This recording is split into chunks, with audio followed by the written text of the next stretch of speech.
በኔታንያሁና በፕሬዝዳንት ዶናልድ ጄ ትራምፕ መካከል ያለው ልዩነት በከፍተኛ ሁኔታ እየሰፋ መምጣቱን መገናኛ ብዙሃን ጽፈዋል። ዝርዝር አለው የምትሰሙት ይሆናል።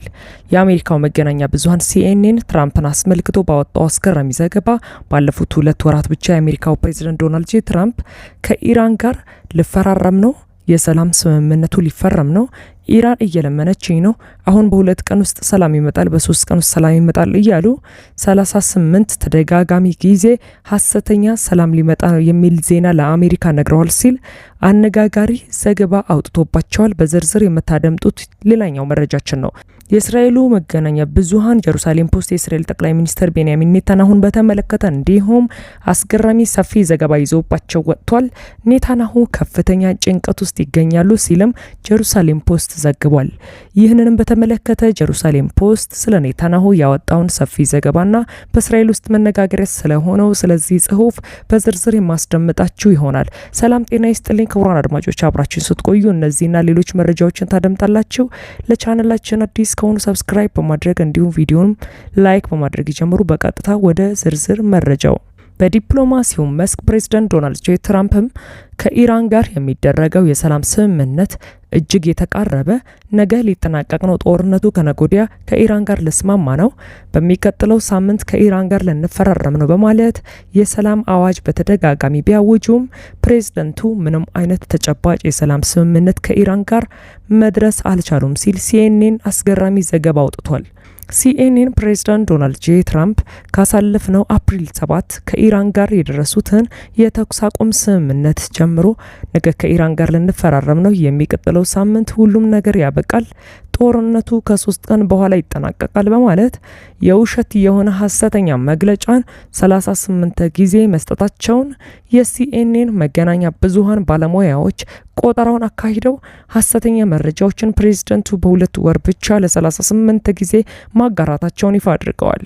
ፕሬዝዳንቱ ባለፉት 2 ወራት ብቻ ለ38 ጊዜ ይኸውና ከኢራን ጋር ልፈራረም ነው፣ ኢራን ለሰላም ስምምነቱ እየለመነች ነው የሚሉ ተከታታይ መግለጫዎችን ቢሰጡም ፈጽሞ አሁን ላይ ሊታመን ወደማይችሉበት ደረጃ አምርተዋል ብሏል። ከትናንት በስቲያ ብቻ ፕሬዝዳንት ትራምፕ ለደቡብ ካሮላይናው ሴናተር ሊንዝ ግራሃም በተዘጋጀ ስብሰባ ላይም በሚቀጥለው 2 ሳምንታት ውስጥ ሙሉ ድል አውጃለሁ፣ ኢራን ሁሉንም ነገር ለመስጠትና የኒውክሌር መሳሪያ ላለመታጠቅ ፈቃደኛ ሆናልኛለች በማለት በግልጽ የተናገሩ ሲሆን ስምምነቱ እንደተፈረመም በ2 ወይም በ3 ቀናት ውስጥ የሆርሙዝ ወሽመጥ ይከፈታል፣ ነዳጅም ይቀንሳል በማለት ተናግረውም ነበር። ትራምፕ ግን ላለፉት 2 ወራት 38 ጊዜ ሐሰተኛ መረጃ ያሰራጩ ፕሬዝዳንት በመሆናቸው ይህ ቃላቸው ፈጽሞ የሚታመን አይደለም ሲል ሲኤንኤን ገልጧል።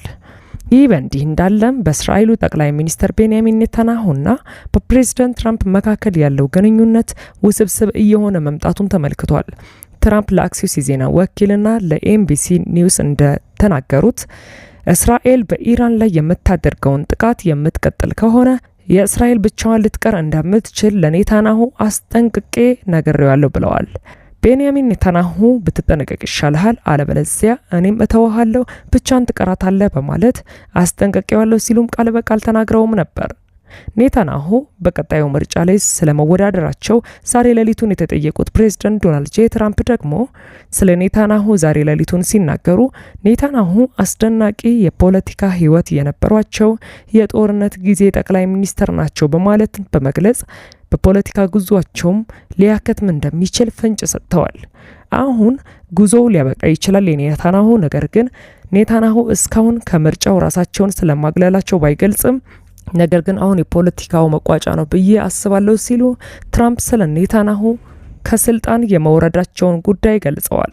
ይሁን እንጂ ኔታንያሁ ጥቅምት 27 በእስራኤል በሚካሄደው ምርጫ ለመወዳደር ከወዲሁ የምርጫ ቀስቀሳቸውን መጀመራቸው ተዘግቧል።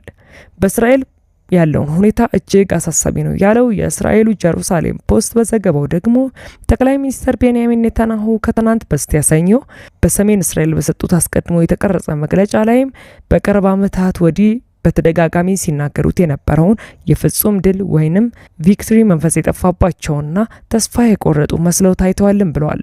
የእስራኤሉ መገናኛ ብዙሃን ጀሩሳሌም ፖስት በዘገባው ይህ የሆነበት ዋነኛው ምክንያት ደግሞ እስራኤል አሁን ላይ የገባችበት ከፍተኛ ወታደራዊ፣ ፖለቲካዊና ኢኮኖሚያዊ አጣብቂኝ ነው ያሉት ጀሩሳሌም ፖስት በትንታኔው የፕሬዝዳንት ቤንያሚን ኔታንያሁ ትልቁ ስትራቴጂካዊ ውድቀት የጀመረው ቀደም ሲል በደቡብ ሊባኖስና በቤይሩት ዳህያ አካባቢ ጭምር እስራኤል እንደፈለገች ጥቃት ትፈጽም ነበር በማለትም ገልጸው አሁን ግን በማንኛውም የእስራኤል እርምጃ ከኢራን ከባድ የባለስቲክ ሚሳኤል አጸፋ እንደሚጠብቃት እስራኤል ማረጋገጧና እስራኤል ከፍተኛ ጭንቀት ውስጥ የከተተው ይላል።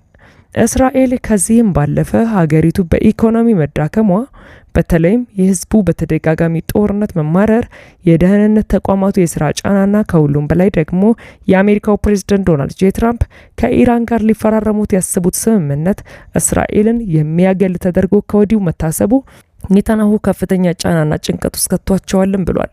ምንም እንኳን ኔታንያሁ ያለፈው ዓመት እርምጃችን ባይኖር ኖሮ ኢራን የኒውክሌር ጦር መሳሪያ ትታጠቅ ነበር በማለት የራሳቸውን ስኬት ቢያወድሱም ትራምፕ ግን ለፋይናንሻል ታይምስ ጋዜጣ ዛሬ ሌሊቱን በሰጡት ቃል ቤንያሚን ኔታንያሁ እኔ የማመጣውን ማንኛውንም ስምምነት ይፈርማል፣ እሱ ማለት የኔ ስራ አስፈጻሚ ነው ሲሉ መናገራቸው ይታወሳል። እኔ ነኝ የምወስነው፣ እሱ ፈራሚ ነው በማለት የእስራኤልን የውሳኔ ሰጪነት በሙሉ ወደ አሜሪካ ፕሬዝዳንትነት መጠቅለላቸው እስራኤላውያንን በከፍተኛ ሁኔታ እንዳስቆጣም ተመላክቷል።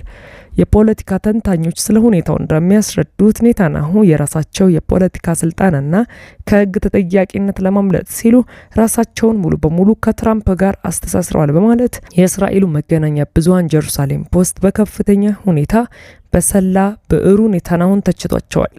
ይህም የኔታንያሁ አካሄድ የእስራኤልን የስትራቴጂካዊ ነጻነት በማሳጣት ሀገሪቱን በቀጠናው ለሚነሱ አዳዲስና ጥልቀት ላላቸው ወታደራዊ ስጋቶች በተለይም አቅሙንና ድጋፏን ካሳደገችው ኢራን የሚመጣው አደጋ እጅግ ተጋላጭ አድርጓታል ብሏል። በተመሳሳይ የአሜሪካው ፕሬዝዳንት ዶናልድ ጄ ትራምፕም በሀገር ውስጥ ከፍተኛ ተቃውሞ እየገጠማቸው ነው ተብሏል። የብሪታንያው መገናኛ ብዙሃን የሆነው ብሪታንያ ብሮድካስቲንግ ኮርፖሬት ቢቢሲ በአሜሪካ ታሪክ የቅርጫት ኳስ የዋንጫ ግጥሚያን በመመልከት የመጀመሪያው ፕሬዝዳንት የሆኑት ዶናልድ ጄ ትራምፕ በውድድሩ ታዳሚዎች ከፍተኛ ተቃውሞ እንደገጠማቸው አመላክቷል። ታዳሚዎቹ በጩኸትና በተለያዩ መፈክሮች ፕሬዝዳንት ዶናልድ ጄ ትራምፕ ላይ ከፍተኛ ተቃውሞ ማሰማታቸውን መገናኛ ብዙሃን ዘግበዋል። የቅርጫት ኳስ ጨዋታን ለመመልከት ለረጅም ሰዓት የጠበቁ ተመልካቾች ትራምፕ ላይ በመጮህ ተቃውሟቸውን ሲገልጹ መገናኛ ብዙሃን በቀጥታ ስርጭት አሳይተዋል። በኒውዮርክ ኒክስና በሳን አንቶኒዮ እርስ በርስ የዋንጫ ጨዋታ ተካሂዷል። የኒውዮርክ ከንቲባ ዞላን ማምዳኒ ጨዋታውን በቀጥታ በስታዲየም ተገኝተው ተመልክተዋል። የአሜሪካን ብሔራዊ መዝሙር በሚዘመርበት ወቅት ትራምፕ በአዳራሹ ስክሪን ላይ ምስላቸው ሲታይ ነበር።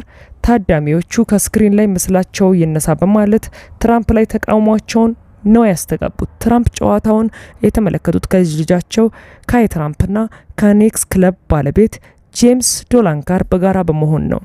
የአሜሪካ የትራንስፖርት ሚኒስተርና የሀገር ውስጥ ሚኒስተርን ጨምሮ ሌሎችም የአሜሪካ ባለስልጣናት በአዳራሹ ተገኝተውም ነበር። ትራምፕ የተወለዱት ኒውዮርክ ቢሆንም በአብላጫው ዴሞክራቶች በሚኖሩበት ትውልድ ከተማቸው ተቀባይነት የላቸውም። ትራምፕ በኒው ጀርሲ ጎልፍ ሲጫወቱ ቆይተው ወደ ቅርጫት ኳስ ጨዋታቸውም አምርተዋል። ክቡራን አድማጮች ለሳቱ ያጠናቀርኩላችሁ መረጃ ይህን ይመስል ነበር። ከጥቂት ሰዓታት በኋላ በሌሎች መደመጥ ካለባቸው መረጃዎች ጋር እንደገና የመመለስ ይሆናል። እስከዚያው መልካም ቆይታ